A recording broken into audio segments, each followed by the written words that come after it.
Good afternoon and welcome to Georgetown University. My name is Joel Hellman. I'm Dean of the School of Foreign Service here at Georgetown University. I know that we may be welcoming many of you here to Georgetown and to our campus for the first time. So if I can, just spend a couple of minutes letting you know where you are and our commitment to this issue before I have the honor of introducing today's program. So Georgetown University was founded in 1789.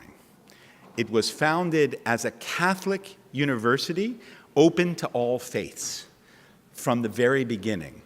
And its commitment and engagement in interfaith relations and dialogue has been a key defining feature of this university for more than 200 years.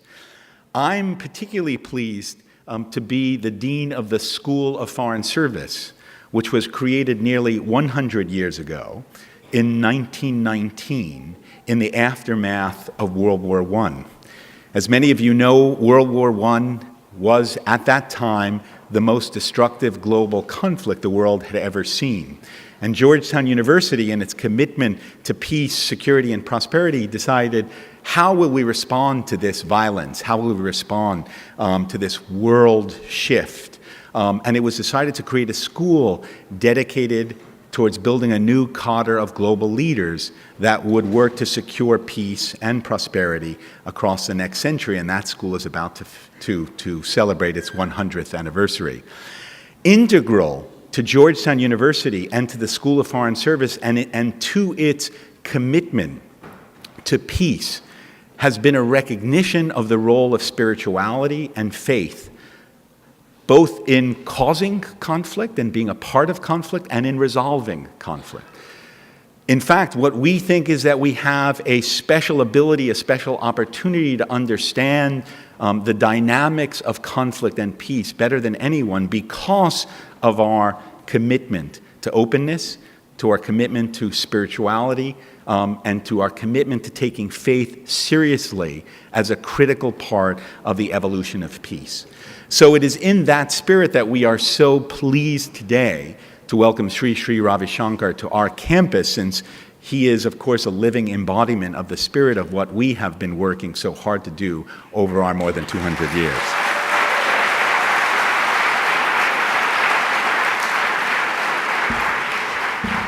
I have a feeling in this audience that Sri Sri Ravi Shankar doesn't need an introduction. But if you will permit me, for those few who may not know his extraordinary accomplishments, let me say, through his example of selfless service, Sri Sri has really touched the lives of more than 370 million people around the world.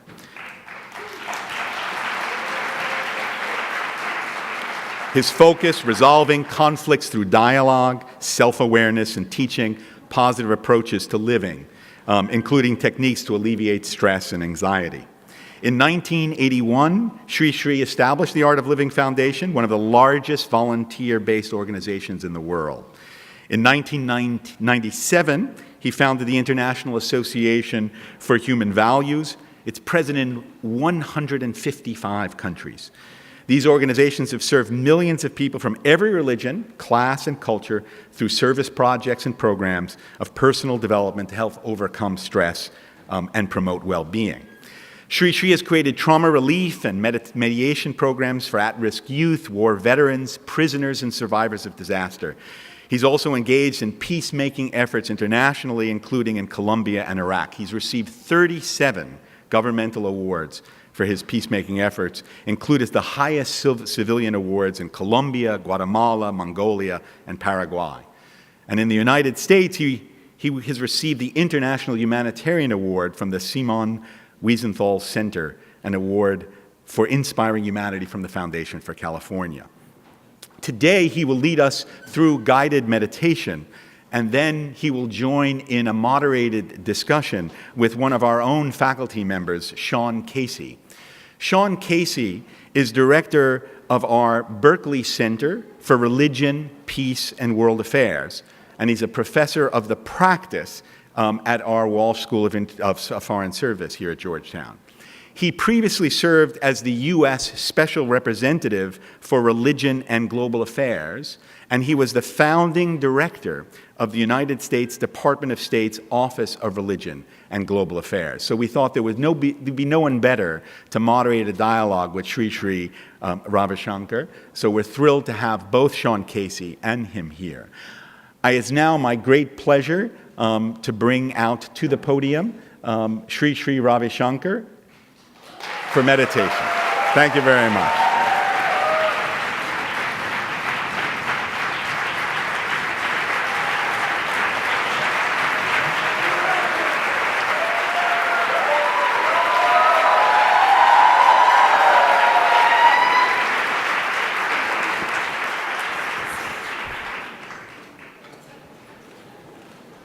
You would like to join me now? It's after meditation. So, are you all ready for meditation? Yes. Fasten the seat belt. Let's fly. Okay. How many of you have done some or other forms of meditation here? Can you raise your hands so that I know? Okay. How many of you have not done any meditation at all? It's first time you're sitting. Okay. But some are not raising hand for both. Okay, meditation is not concentration. It is not sitting and thinking something. It is a deep rest, a conscious relaxation. Conscious rest is what meditation is all about. Meditation is a journey from movement to stillness and from sound to silence. Now, as an example, let's say something. Now, let us say ah, the sound ah. Take a deep breath in. How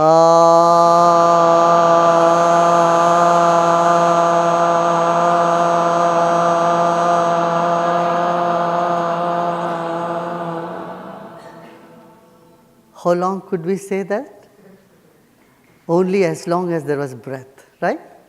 Now, disassociate with the breath and let us mentally say how long we can say that.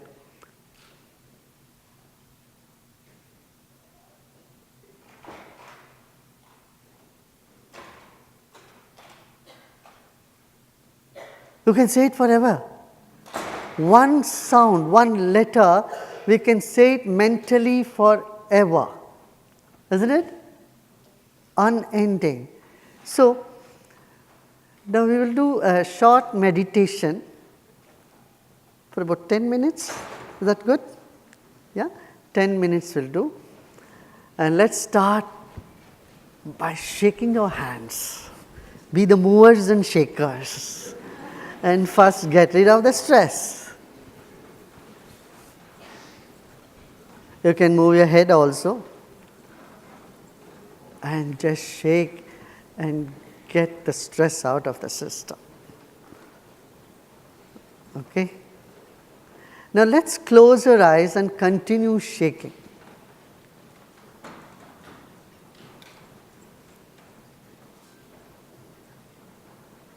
And now let's stop shaking and be still. Knowledge always comes in contrast. Now let's be still, not move. For 1 minute, let us freeze our movement other than the breath.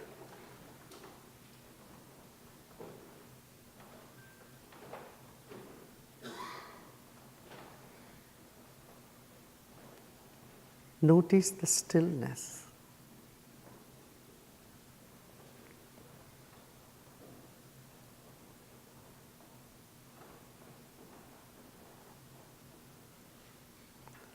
Once again, let's start shaking. Keep our eyes closed. Let's shake our head and shake our hands. You can remember your puppy, the dog, when it gets wet, how it just shakes itself. shrugs off all the dust on it. Like that, just let's get rid of all the stress and just be still.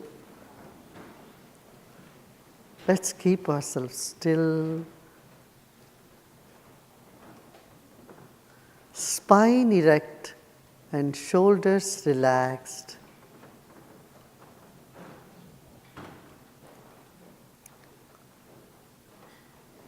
With a big smile on your face.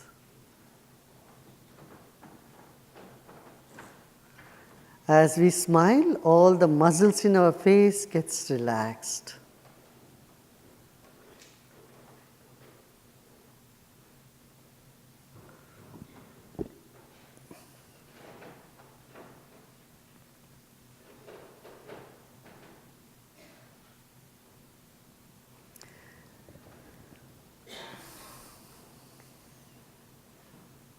Become aware of your whole body. Let's remember the weight of our body, whatever that is, 150 pounds, 130 pounds, 60 kilos or 70 kilos, whatever that is. Recollect the weight of our body.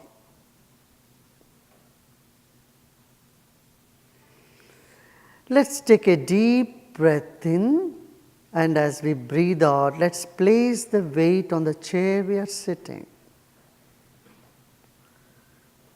We came into this planet weighing just 5 kilos or 4 kilos.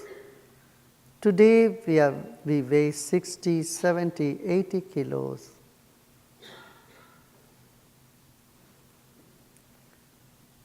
Let's just become aware the chair we are sitting is really carrying the weight of our body. Let's consciously place our weight on the chair.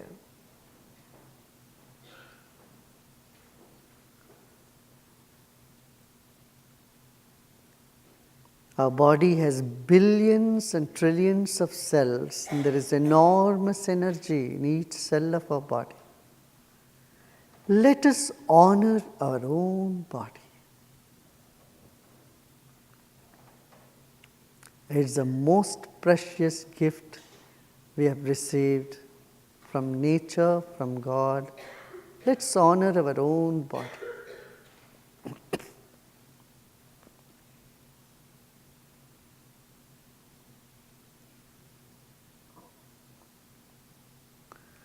Let's take our attention to our feet. Our feet is on the ground. Let's relax our feet, our legs.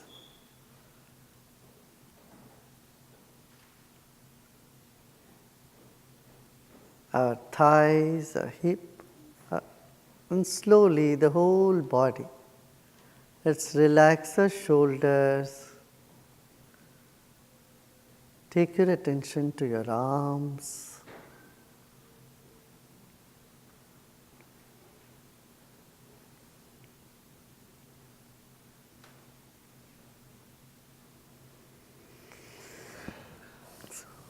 Body, the first dimension. Let's honor this body of ours.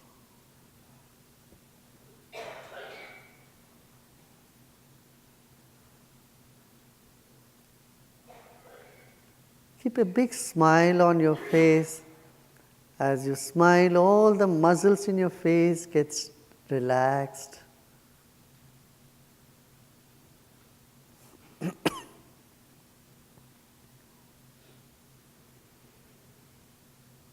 Now let's take a deep breath in. And slowly breathe out.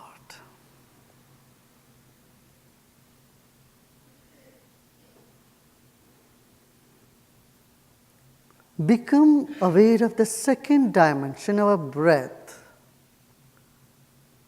It's the breath that is keeping us alive, our body alive.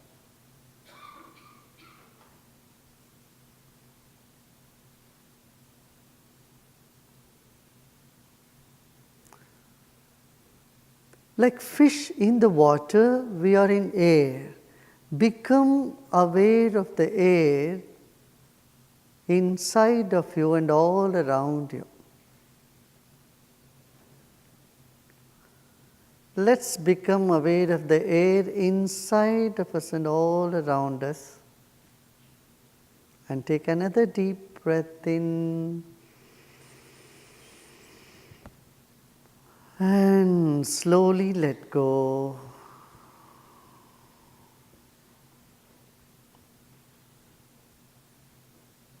Once again, breathe in and let go.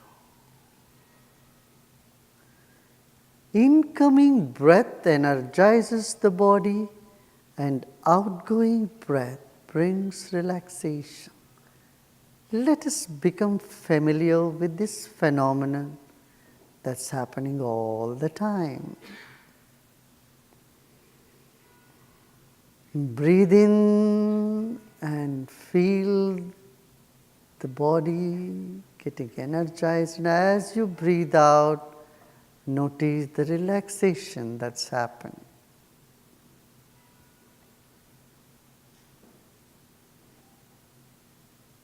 Inhalation is energizing and exhalation is relaxing.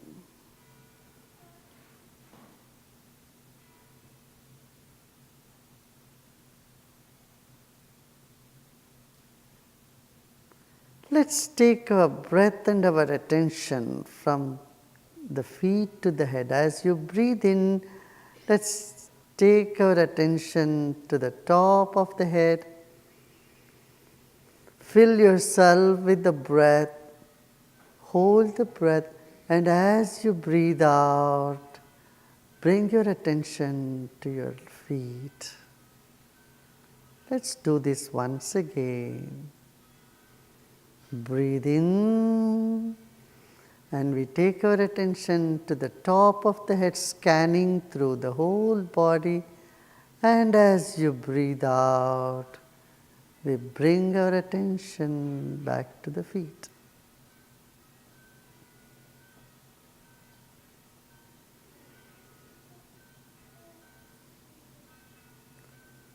Now let's move on to the third dimension, the mind.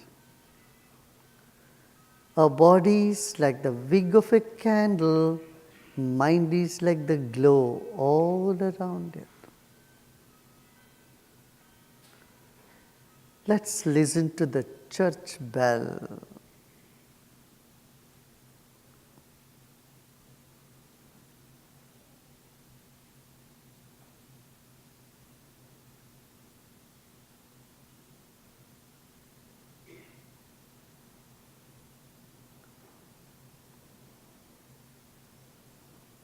Let's breathe in again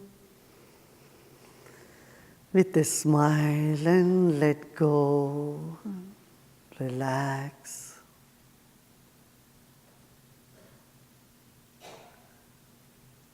Let's become aware of the space in this hall.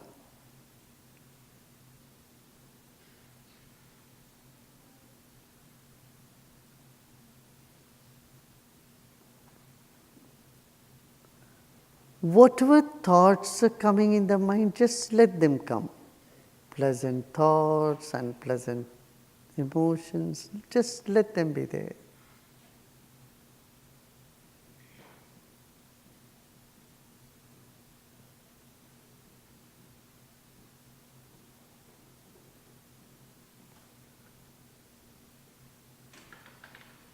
Now let's breathe in and say the word Ah.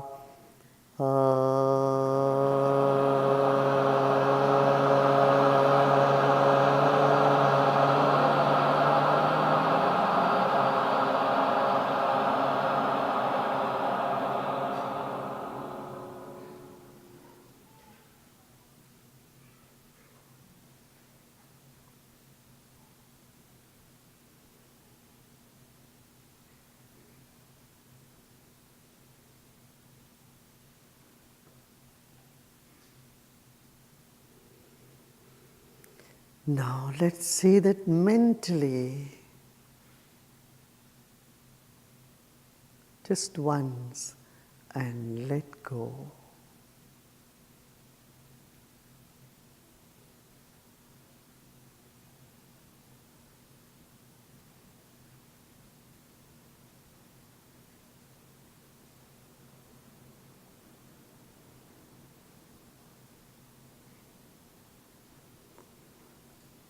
You may listen to your own heartbeat or your own pulse. Just let go all your efforts.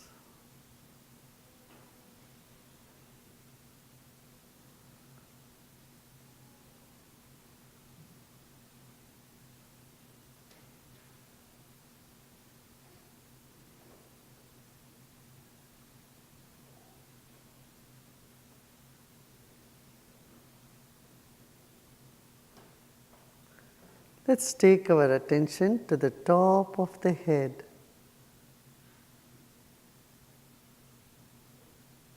And become aware of the empty space above our head up to the ceiling of this heart.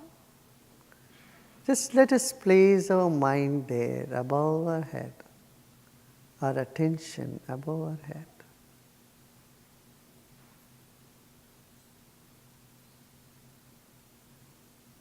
And just let go.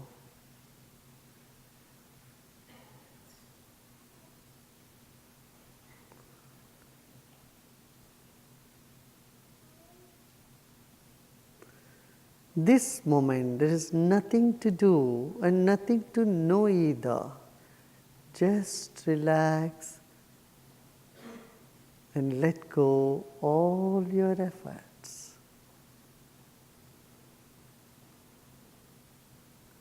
You are peace. You are peace.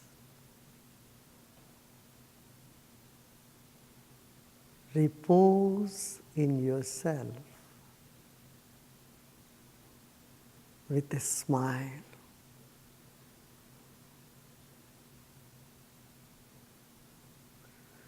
Let the smile percolate to the back of your head, to every cell of your mind, your brain.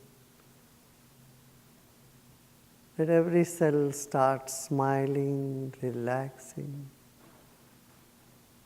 blossoming. Relax more and more.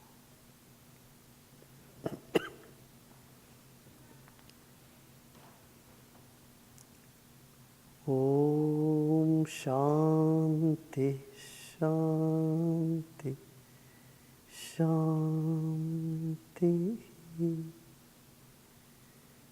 You are peace. You are peace. Om Shanti Shanti Shanti.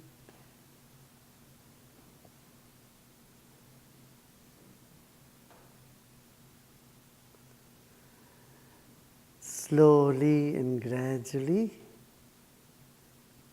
let's become aware of our body and surroundings. Breathe in with a big smile and breathe out with a smile. And slowly you may open your eyes.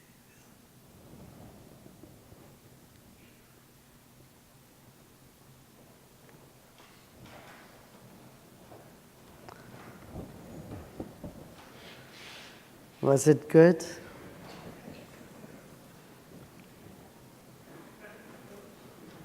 How long was that? More than 10 minutes, right?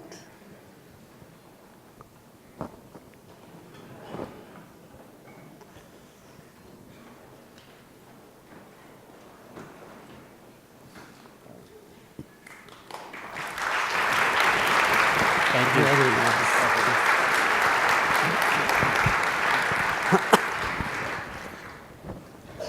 That was certainly good for me. Thank you, Sri Sri. And let me reiterate what Dean Hellman said. It's an honor for us to have you here. Obviously, we have a full house on a late Sunday afternoon when we could be 100 different places. The semester is coming to an end, so we hope that you understand the importance and the joy we draw from this opportunity to talk. I'm going to ask a few questions. We're going to have a conversation. Then at the end, we had solicited questions from the audience, and we've sort of processed those, and I've got a handful of those that we will close the conversation with as time advances. I'm curious if we could begin. You founded the Art of Living Foundation back in the 1970s, and obviously you had a vision for time going forward. I wonder if you can take us back to the early days and tell us what the need was you saw and why you founded the Art of Living Foundation in response to that need. Well, in fact, I didn't want to start an organization at all.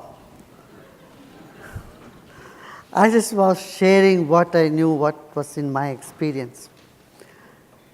Then an interesting phenomenon happened. We had an atheist who was a Supreme Court judge in India, Justice V.R. Krishnaiyer. He was a communist and an atheist. And then there is another Chief Justice of India who was called Dr. Justice P.N. Bhagwati, who is a total believer. They come from completely the opposite spectrum of society.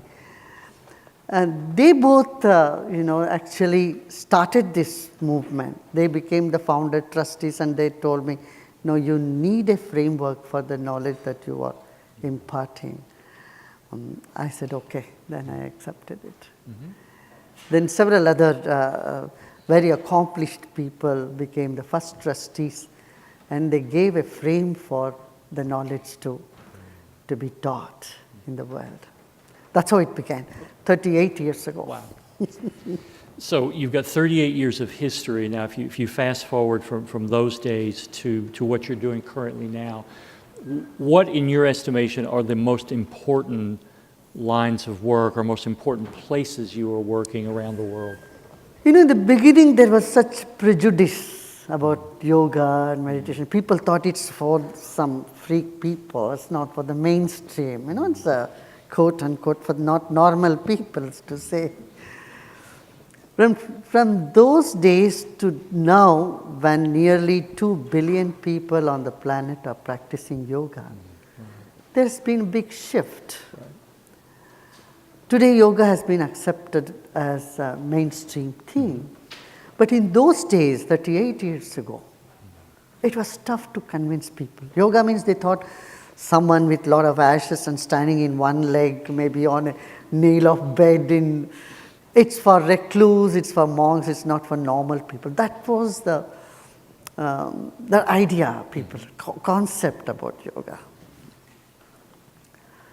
But then, in the world, we need to work through many different types of prejudice. There is gender prejudice, religious prejudice, nationality, race, all the different prejudices that stops a human being to connect themselves with everybody. Mm-hmm. And we have been working on that. Mm-hmm. And my idea always have been the world as one family, global family. That was the concept. Mm-hmm. So we had many challenges on the way. That's right. Our world is not getting simpler. It's getting more complicated, I think. So let me talk to you about one of those conflicts that seems to be rising, and this is the issue of refugees around the world. By some people's accounts, there are 20 million refugees in the world. There are 40 million people who are internally displaced in their own country, and the total is now something like 65 million people are and that number is growing through war, climate change, the drivers. And when I worked at the State Department, one of the first people to come and see me was Jay Kansara, who, Jay may be here, I don't know, who's the government relations person for the Hindu America Foundation.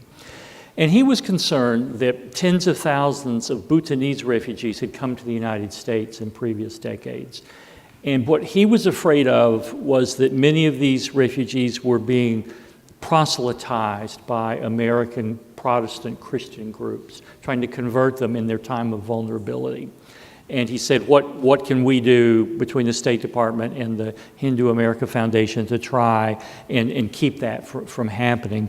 So I'm curious, when you look at this historically unprecedented number of millions of people displaced from their homes, from their countries, and some people traveling literally halfway around the world to escape that.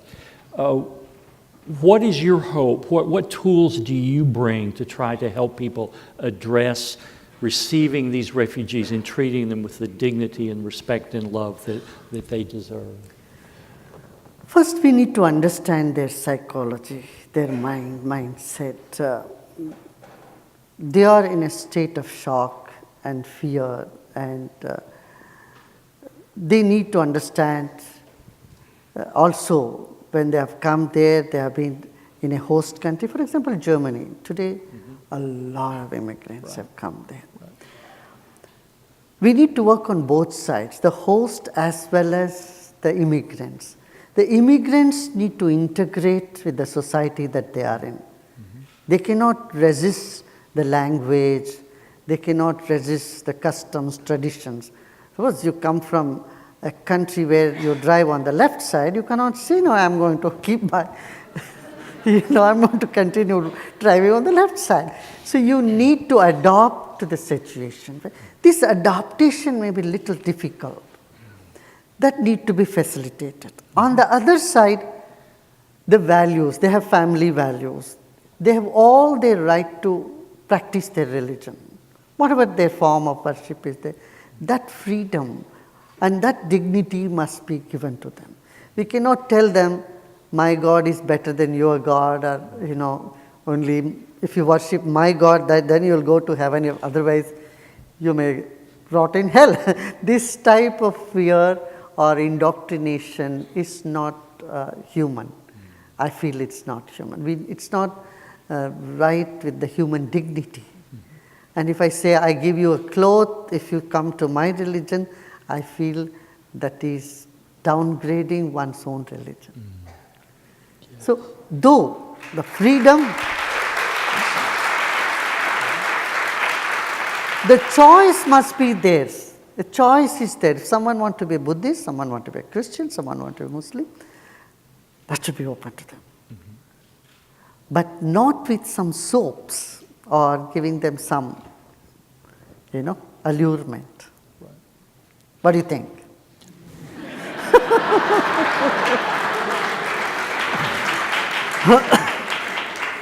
I think it's very hard sometimes in some political context and social context to make that a reality. There are forces that work against that vision, but I would endorse that vision wholeheartedly.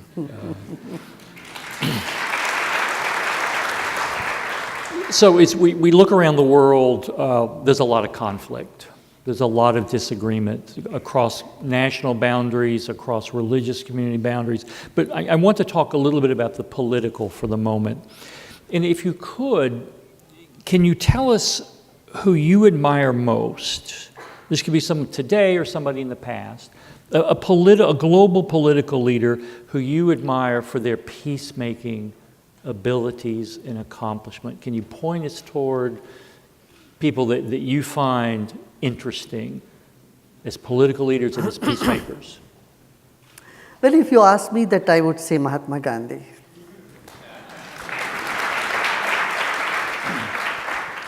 My teacher lived with Mahatma Gandhi for 40 years.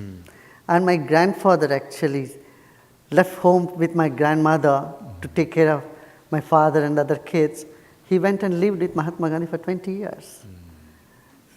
So, and he was a leader who was spiritual, who was with a lot of compassion, and had a broad vision for society.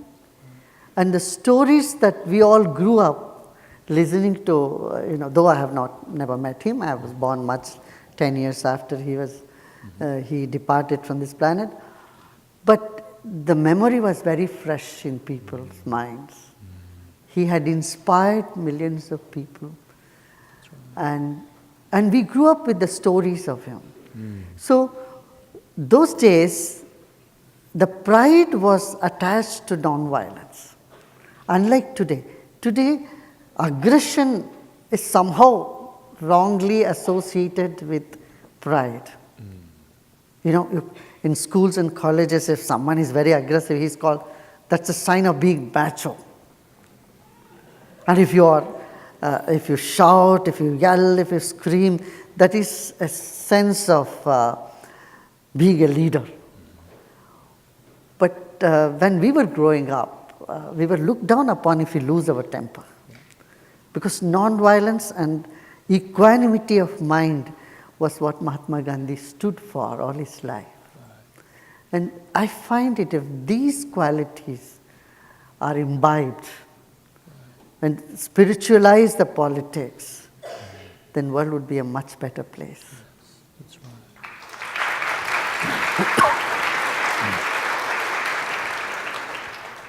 There's a new book out now on Martin Luther King Jr. that looks at his years in seminary training to be a minister. And it was first there in Philadelphia at Crozier Seminary that he encountered the teachings of Gandhi. And scholars have wondered, where did this influence first come? I mean, King does talk about Gandhi at great length and how it transformed his thinking, particularly in Montgomery during the Montgomery bus boycott. But they've now pushed back King's knowledge historically to when he was 23 years old. And he heard a lecture on Gandhi's teaching in Philadelphia in another academic setting. And the spiritual transformation part was clearly something that he learned from Gandhi. I am aware of that. I'm aware Martin Luther King was impacted by Gandhi's teachings. Yeah. So, in America today, you turn on the television set or you read a newspaper and you're increasingly hit with the polarization of our society. We're divided between political parties, we're divided by race, we're divided by gender, we're divided by religion, we're divided by ethnicity. And it just seems increasingly we Americans are having trouble relating to one another. One of the forms of response, and I see this in our classrooms, you see this in Washington, D.C., is what's called resistance. That I must resist the other, I must resist the other political party or racial group or religious group that's not mine. I'm wondering if meditation can either be a form of resistance or can it be a way of helping us overcome the greater polarization? I'm just curious what you would say. Yeah, this seems to be a global phenomenon. This is happening in France, it's happening in Germany, it's happening in India. Polarization is happening, and there's a lot of anger.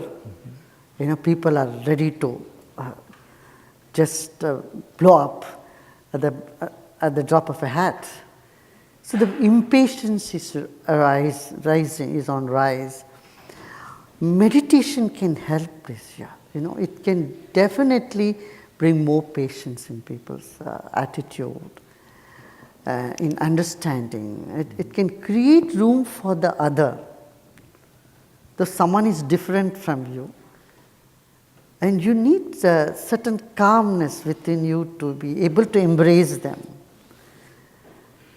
Somewhere deep inside, if you are fearful of the other, if you feel threatened by the other, that's when you become more aggressive towards the other.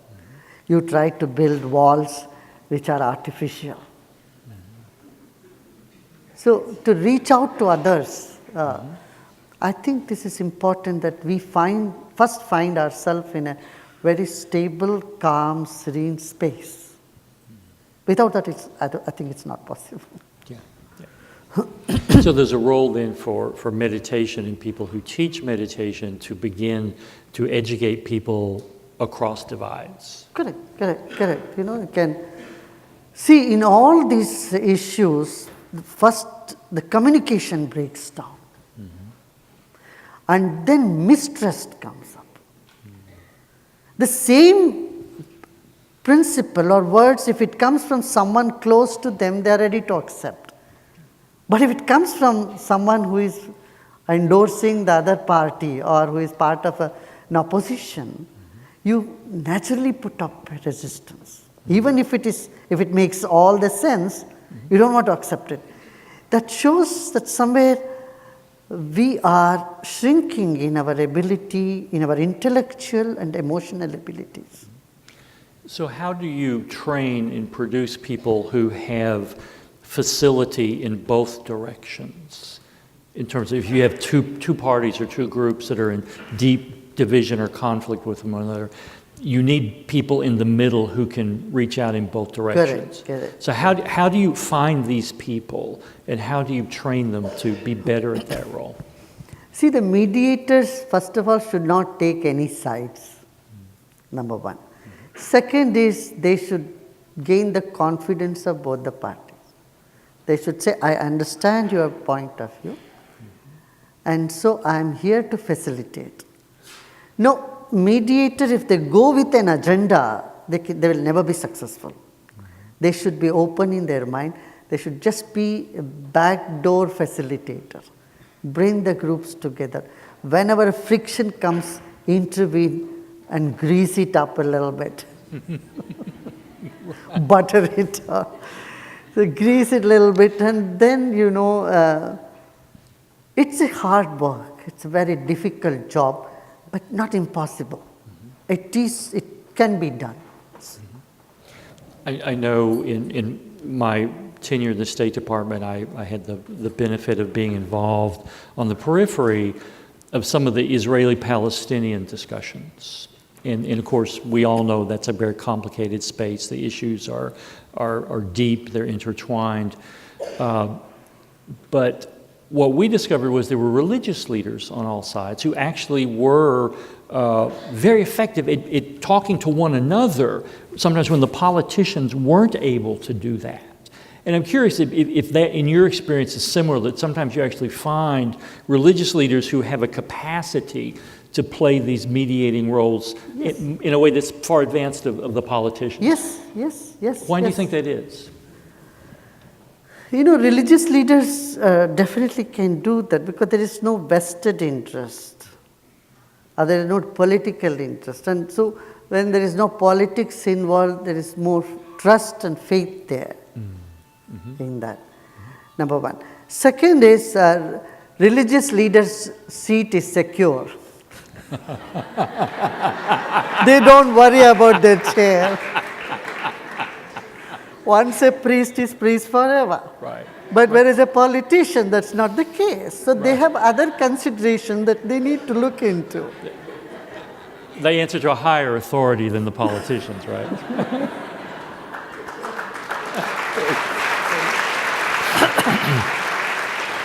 See, once when there was this big riots in Netherlands last decade, about 10 years back, nobody was talking to anyone. So they invited me because I'm a neutral person from another country. So we had our first meeting in a synagogue where the Christian leaders came and the imams came. We all had the first interfaith peace dialogue meeting there. Send that message to people. There was, big riots. We lost lots of lives in that time there. Sometimes religious leaders have this precarious, they have it in a precarious condition. They say, I can speak it here, speak these things here, but way back when I go speak there, my own community will not accept. Yeah. They have this issue. But mostly they are able to overcome that, and the brave ones really come forward and come for it. But when conflicts become cash cows, that is where it becomes very, very, very difficult. Right, that's right. Because some people take it as their basis of existence. Their existence is in dividing. are keeping the conflict alive. Right. And then it's even more challenging. And in that, there were a couple of situations where I parachute into a decades-old conflict, and you realize that very fact that people are invested in the conflict continuing for their own livelihood. Correct. And that makes it virtually impossible to get people to break out of their set You have to position. find some other route. Mm-hmm. You have to sideline those people. Yeah. The moment you see these people's interest is in conflict, Right. there is no point in any sense doesn't make, any sense, it doesn't make any sense to them at all. So let me, and we'll pivot to the questions submitted by the audience in just a moment. We could spin the globe and you could pretty much stop the spinning anywhere with your finger and you're going to be within an inch or two of conflict, it seems like today. I'm just curious if you could walk us through one contemporary global hotspot or conflict situation and tell us what your hope is for resolution or for progress. I had one failure story and one success story. Okay. The failure story of, there are many success stories also, but one main failure was the Sri Lankan conflict. When Sri Lanka, a decade ago. Mm-hmm. So, the president of Sri Lanka said, if this Prabhakaran, LTT guy, if he comes to talk to me one-on-one, we will talk. And then I'll give him deputy prime ministership, deputy president, vice president or deputy prime ministership. I'm ready to accommodate him. So with his assurance, I went to speak to this guy, Prabhakaran. It was very tough, They left me on this side and I had to walk through that lane with their landmines and all into their region, and I went to speak to them. But that guy was so confident. He said, I have more military power than Sri Lanka. Sri Lankan government. I had submarines. I have this, I have that. And then I am not willing to talk to them. But his subordinates, they were had tears in their eyes. They said, we wish our leader accept your proposal. He didn't. And then when the war started, then his lieutenants called me the last day of the war, one day before the war ended, we are ready to surrender now. So I called the President Rajapakse. He said, okay, let them come with the white flag and we will give them amnesty. This is the most painful experience for me in my life. So I conveyed this message to these people there. These people went with the white flag. They were shot at point blank. They all died. 55,000 Tamils died on one day. It was the most, nasty thing that could have ever, ghastly thing that could have ever happened. The president just washed his hands up. He said, I conveyed the message, somehow it didn't reach there. This is what the answer that I got about it. But anyway, we worked through to release a lot of those people. We did trauma relief in a stadium full of these captives of LTT were kept there. And then we worked with them and, relief, trauma relief and all that. That was a very sad thing. But the other success story was in Colombia, where, after receiving an award, the president, I had just a 5 minutes handshake with the president, but that lasted for about 40, 50 minutes. Then the president was a little worried, the peace process is not going anywhere. I said, why not try? Let me go and give a try, nothing wrong in trying. So I went to Havana, Cuba. First they said, we are Marxist, Leninist, we have nothing to do with spiritual people. We keep arm's distance. Then I gave a talk in the university there. They came to check me out. What is he doing? Meditation, there.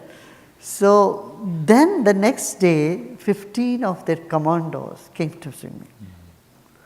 I told them, look, I understand you.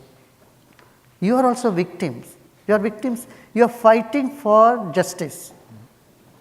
You are not having fun you are not having fun in the forest, holding guns there. I understand you. You are dedicating your life for social justice, for your own people, right? I said, if your goal is social justice, I am with you. We are all with you. The entire world will be with you. But if you can only adopt non-violent means. So 53 years you have fought with the Marxist-Leninist ideology. Where have you reached? I just threw them these questions. I said, we can't accept Gandhian principle of non-violence. We lost so many of our cadres. How will we face their families, he says. And then finally, I said, never mind, drop all that, let's do some meditation. So we meditated for 3 days. And at the end of the third day, they came with me to the press conference. They said, we accept Gandhian principle of non-violence, and we declare unilateral ceasefire.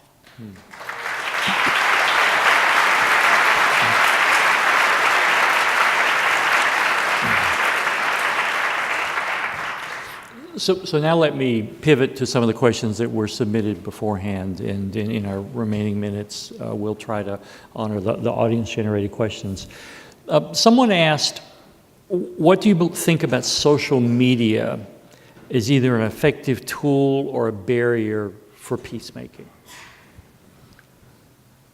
Yes, social media is a very effective tool. It's very good.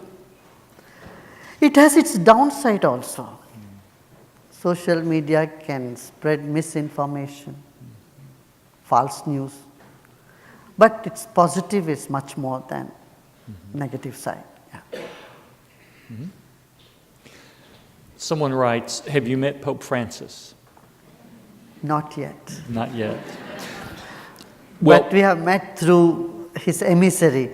He has sent his emissary and his message for our World Culture Festival.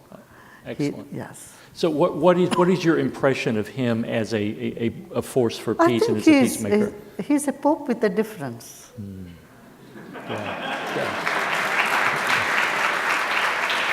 And he is very open-minded. He looks at the contemporary issues, and I think, yes, he's a very nice person. He also seems to have a strong impetus towards interreligious conversation and dialogue. Yeah, I think that's very important. That's very important. So Interfaith dialogue is a sign of civilized society. Accepting differences and honoring the differences, not just tolerating difference. I don't like the word tolerance. You tolerate something which you don't like. That's of the Middle Ages. So now you must appreciate the goodness in all different religions. I usually ask people, see, we have no reservation accepting food from every part of the world. You walk around Washington, D.C., there are many Chinese restaurants here, and all full of Americans. By having Chinese food, you don't turn into Chinese. Your nose don't go flat. Eyes don't go smaller. Right. So you eat Danish cookies and your hair doesn't become brown by eating Danish. So when you accept music, you listen to sitar music, and you don't become Indian just listening to sitar music. So we have no reservation accepting music. We have no reservation accepting food from any part of the world. But when it comes to wisdom, oh, I am Buddhist, oh, I am Christian, oh, I am Muslim, so I cannot accept this, I cannot accept. That sense of that restricts your ability to be in wisdom. Interfaith dialogue opens your door, makes you, opens and broadens your awareness, your mind, so that you appreciate the goodness that is there in all the faiths of the world.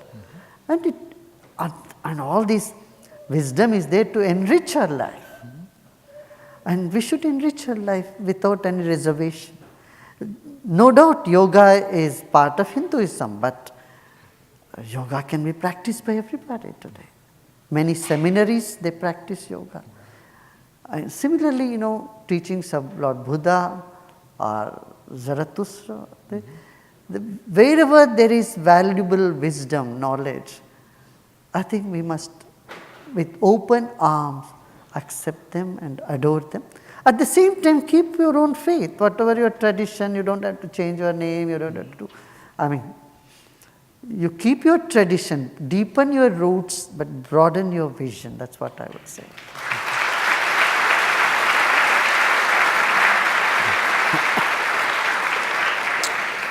So my last question for you is that we've noticed that you spent a lot of time in American colleges, on American campuses, speaking in front of university audiences. You were just in Connecticut at a university that shall not be named.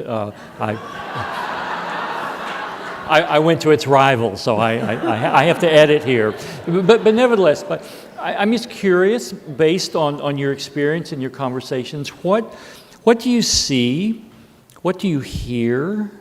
What are the questions that you evoke from American college audiences as you travel our country? Oh, all type of questions.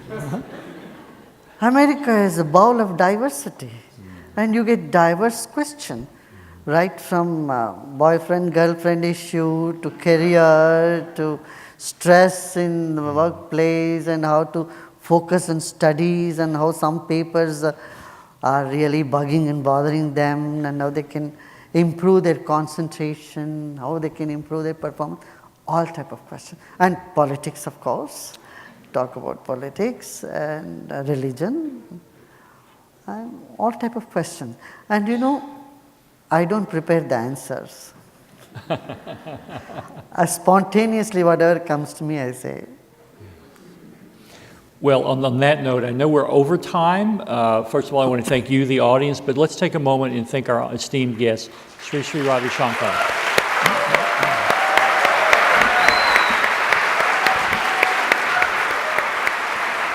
Thank you. Thank you. Before we close, first of all, there are a few people I want to extend a special thanks. Let me thank the Art of Living Foundation for co-sponsoring this event with us. And I also want to thank the Georgetown India Initiative. This is the capstone to our very successful India Ideas Conference yesterday. And the India Initiative for us is a platform for dialogue between the U.S. and Indian thought leaders at the highest level. And what higher level could we get than Sri Sri Ravi Shankar? So thank you very much. Thank you for coming. Welcome to Georgetown.